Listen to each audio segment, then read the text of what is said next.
This is just basically for Mr. Gardner over there. Quite recently on Facebook. I'm not going to take questions on for all three, and I'm not going to get into an argument about what happened on Facebook. So, Mr. Moderator, I'm just telling you, I'm not getting into an argument about what was said on Facebook. Let him ask a question. First questions to all the candidates, please. I'm going to allow the audience to ask the question, and once the question is asked, the candidate here doesn't want to answer the question, then they obviously aren't going to answer the question. No, we'll move on to the next question. I think that sounds pretty fair. Quite recently on Facebook, I've noticed a bunch of comments that have been derogatory, aimed at the Rhode Island Republican Party, Colleen Connolly, Helen Glover, and about the 10th Amendment rally. You never attended the 10th Amendment rally. Where do you come off on making comments about what happened at the 10th Amendment rally when you were not there?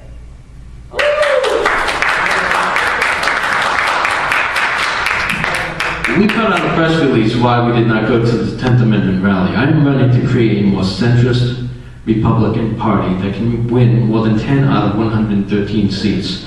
The 10th Amendment has historically, it was a subject of a war. The argument that the states are the source of federal power has been rejected twice. Andrew Jackson almost went to South Carolina to hang people over it. Abraham Lincoln followed Andrew Jackson's lead, and we had a war over this issue.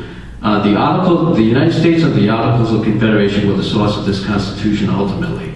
That argument is done. The 10th Amendment rally was a very artful attempt by Mr. Timothy Burkett to co-opt the GOP into a pretty right-wing thing that most Rhode Island voters do not care about. And in addition, at 11 o'clock the night before the event, I still had no schedule of speakers who were going to attend.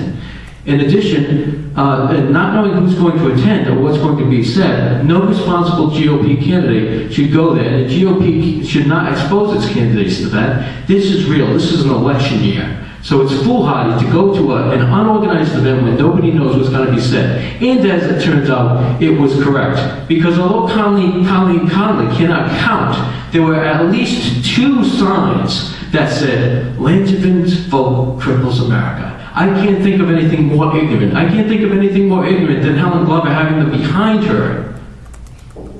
And I know Rhode Island Republican Assembly loves this stuff, and you know what? I disagree with you. I'm glad to get your boo, Timothy Burkett. I'm glad to have it. I want Colleen's too. Come on, Colleen, give me a boo. I love it.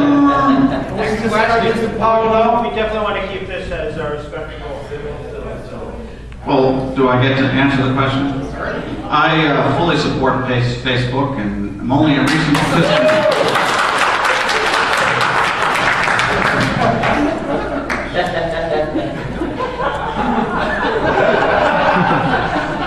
Hey, I was proud to attend the 10th Amendment rally.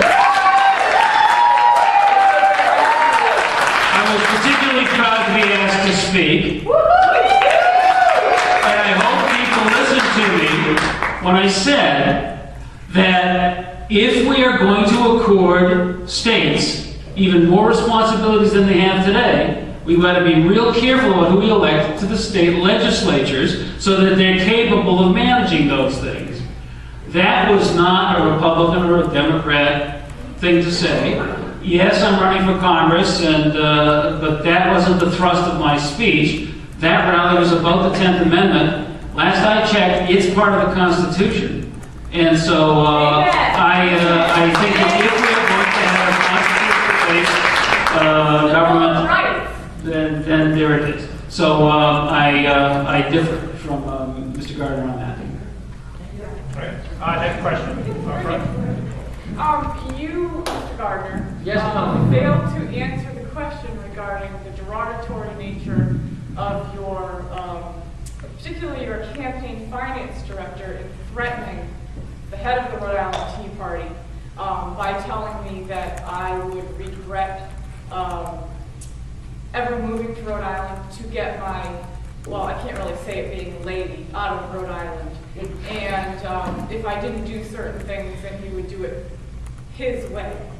And when I asked you specifically to please stop your campaign finance director who has a criminal background a mile long, assault and battery, obscenities, drunken and lewd behavior, and I asked you specifically to ask this man to back off from threatening me because I have to take these at face value, having taken these threats from someone with a criminal background, and I have a family.